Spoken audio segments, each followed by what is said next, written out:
आवाजें सुनाई देने लगी है। भारतीय न्यायिक इतिहास में यह भी पहली बार हुआ है जब एक जज का पोस्टर बन गया हो। सड़कों पर समर्थन में प्रदर्शन हुए, वकीलों ने रैलियां निकाली।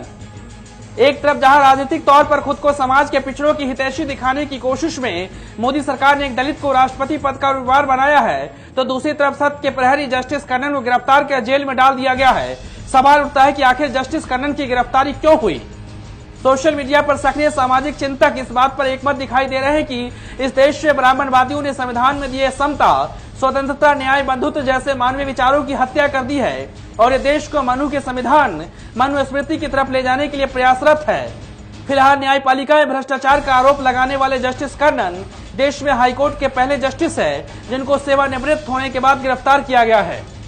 जस्टिस कन्नन का कसूर बस इतना था कि दलित होकर भी उन्होंने सुप्रीम कोर्ट के कुछ जजों पर भ्रष्टाचार के आरोप लगाते हुए प्रधानमंत्री कार्यालय से जांच की मांग की थी। अब देश की न्याय व्यवस्था की जिम्मेदारी संभाल रहे ब्राह्मण जजों ने भ्रष्टाचार के खिलाफ आवाज उठाने वाले जज को ही 6 महीने की सजा सुना दी। इस बीच सुप्रीम कोर्ट ने 21 जून को CS कन्नन के उस आग्रह पर विचार करने से इनकार कर दिया जिसमें उन्होंने अंतरिम जमानत दिए जाने की मांग की थी। इससे आगे की खबर और भी चौंकाने वाली है।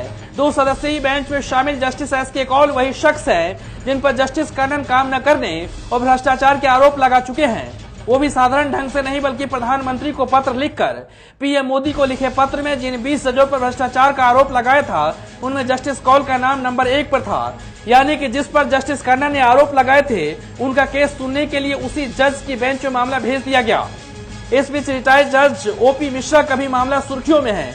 OP मिश्रा पर रिश्वत लेने का आरोप है लेकिन अब तक गिरफ्तारी नहीं हो पाई है, लेकिन न्याय के योद्धा जिन्होंने भ्रष्टाचार के खिलाफ आवाज उठाई उनको जेल में डाल दिया गया है।